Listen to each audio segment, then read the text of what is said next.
Hello guys, welcome to a new series in my channel, and today we're going to be explaining what the series is going to be all about. So, I took the liberty and thought of a new idea, and in Path of the Exile there are a lot of items that are always meta or they're highly discussed among the community. So, I thought why not make a series where every week we check out one special item that it is broken or highly used or highly discussed, let's say. And what better way to start things off than our beloved, the most nice item, or overestimated at least, none other than the Headhunter.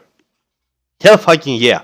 So this series is going to be for both beginner players and veteran players, and we can all chill and have fun. But before we start, let's hit some music and let's begin with the item description and stuff, okay? So, what it is, the Headhunter, you may ask. Okay, the Headhunter is a unique leather belt that gives us as an implicit 25 to 40 maximum life, some strength, some dexterity, some maximum life as well, increased damage with hits against rare enemies, and the buff that makes this item so broken and simultaneously so expensive is the fact that when you kill a rare monster you gain all of its modes for 20 seconds. In one of my previous videos I referred to the Inspired Learning Jewel as a mini Headhunter, and that it is because you only gain one of the mods of a rare monster you kill for 20 seconds. But here you gain every mod of the mobs that you actually kill. So let's take a look at the stats for some nice builds, right? So the life, the dexterity and the strength are always very nice. If you try to run a burial and magic fine farmer with an ascendancy of the elementalist, for example, you know that this class is actually deprived from dexterity, from resources to get more dexterity, and the belt should be able to help with that, along with some extra life, which is always nice. The increased damage is nice as well, but the mods make the Headhunter be unique in a very, very special way. And if you ever had a Headhunter and you have farmed maps with it, you will know the different feeling that you get by actually using this particular item. Today in DeathBlade, I believe you can buy one for 45 exalts. It is quite expensive. And a lot of players in the community believe that this item is actually overpriced or overestimated, because if you disregard the stat that you get extra mods from rare monsters, the rest are not 45 exalts worth, in my opinion. There are a lot of items. Actually, there are whole builds you can get with less currency.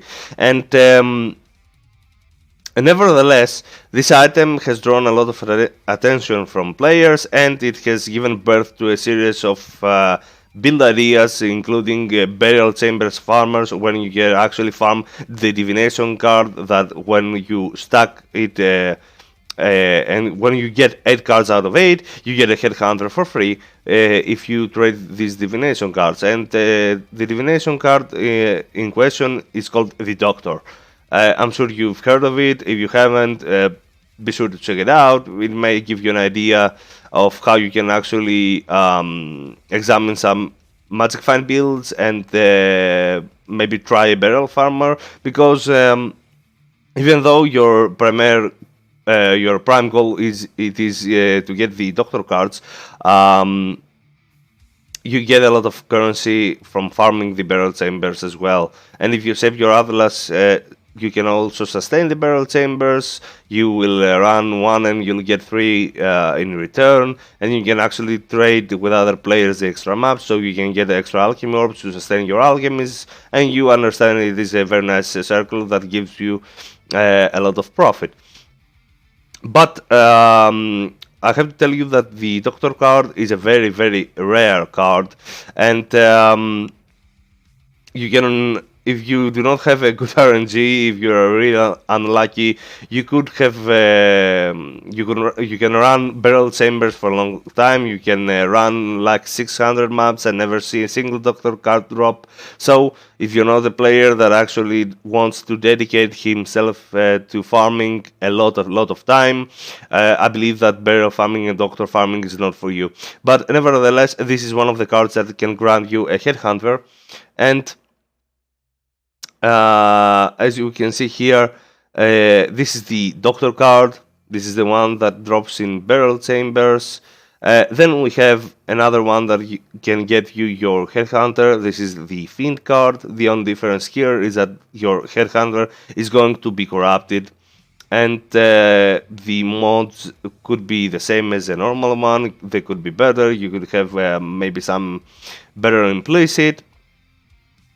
Okay, so another one, another card that can grant you the Headhunter by chance, this time and not for sure, is the Valkyrie. The Valkyrie is a divination card that when you stack 8 out of 8, it will, and you trade it with a vendor, for example, Navali, that trades divination cards, it will give you a nemesis item. And since the Headhunter is included in the nemesis items archetype, there is a chance that you will actually acquire your Headhunter, but the chances are pretty slim as well. Next, we have the Undaunted. This is another divination card that when you stack 5 out of 5, gives you an nemesis item, but this time corrupted. This is the difference between the Valkyrie and this particular one. And as we said before, with the Fiend, you can actually get your Headhunter, but it will be corrupted, with the mods being the same as a normal one, or even better with a good explicit. Then we have the Wrenched. Sorry for my English, it's not my native language, so I'll try my best here. This is a divination card that you can stack 6 out of 6, and when you trade it, it can give you a belt. Of course, this includes the Headhunter. Sorry for that. I forgot to put my PoE in D&D mode. Okay.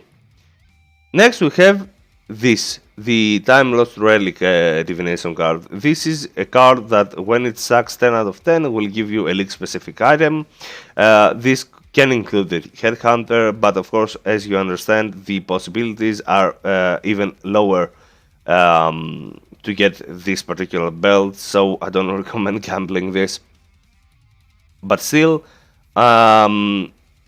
as you understand, there's a pattern here. The Doctor and the Fiend are the cards that will give you your Headhunter for sure. And as we examine the further lower cards in this list, the odds of getting a Headhunter from cards trading is getting slimmer and slimmer. And finally, we have the last card in this list. It is called Jack in the Box. This can grant you any item in the game, including the Headhunter, and as you can understand, since it is able to get you any item, the chance of getting a Headhunter out of it is even lower. I mean, it could be even lower than actually trying to chance one. And since I refer to this, there's another way you can get your Headhunter, and that is by actually acquiring leather belts, normal leather belts. Okay, the level does not have anything to do with it. You can get them at any item level, but they have to be leather belts. And then you enter a Nemesis map. If your map doesn't have a Nemesis mode, you can actually put one for 6 chaos, I believe, by augmenting the map with Zana mode. Then you go into the map and you use the chance orbs in order to alter your belts, your leather belts. And there is a chance that one of them will become a unique and actually be become a headhunter. And one final thing you can do in an MS map is actually acquire unique leather belts. Okay, you go into a unique map and you use one of these guys. These are called ancient orbs, and what they do is that they forge a unique item into another item of the same item class. So, as you can understand, um, if you actually have if you apply this orb on a unique leather belt, there is a chance that it will become a headhunter, but the chances are pretty slim. And seeing that one ancient orb goes for I believe 40 chaos or even more during this time of Delve League. Let me check it in order to be completely sure for you. Okay, today's ratio is 34 chaos to 1 ancient orb.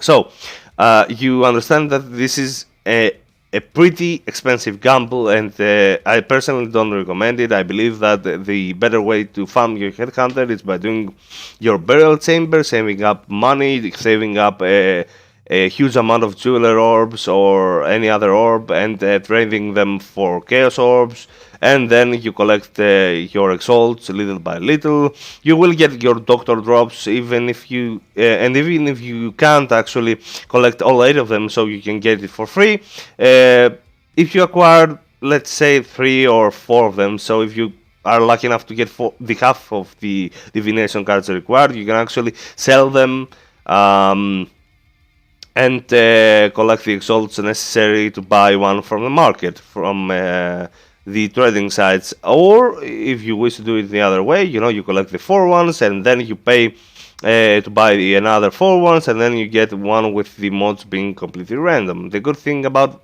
buying the headhunter ready from the market is that you will be able to see the stats you are going to get. You're going to be able to see the rolls the rolls of the stats that you are going to gain when you're going to buy it.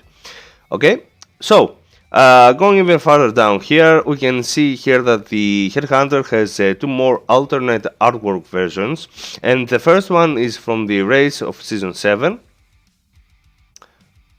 I don't know if we can actually see it better here. Maybe we can. Okay, doesn't. Oh, okay. I see. Okay, so give me just one quick second.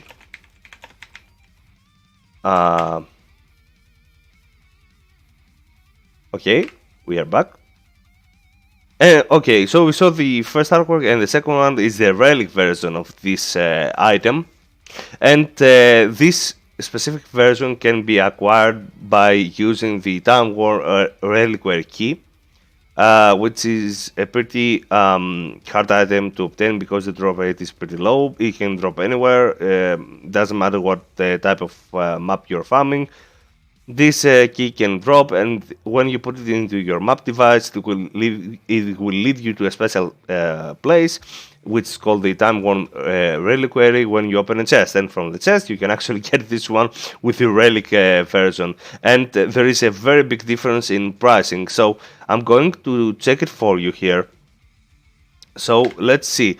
Today is the 13th of November 2008, and we are approaching the end of Delve League.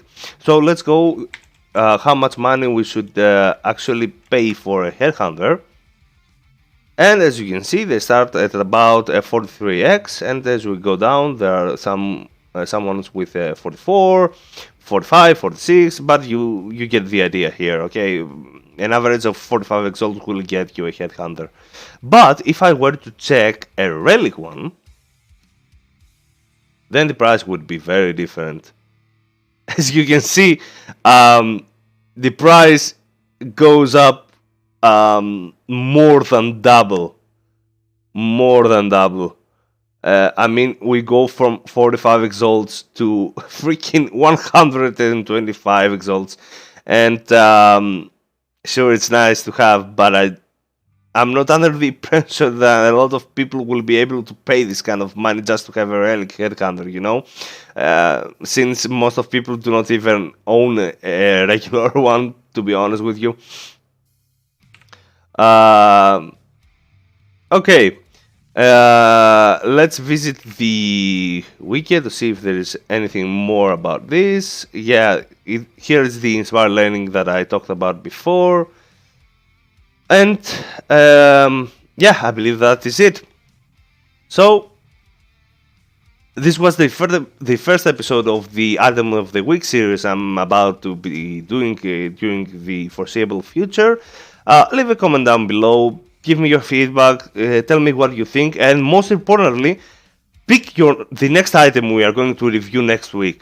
Leave a comment, and the item with the most comments, we are going to do a review in the next video. Thank you guys so much for watching, and seeing you next week.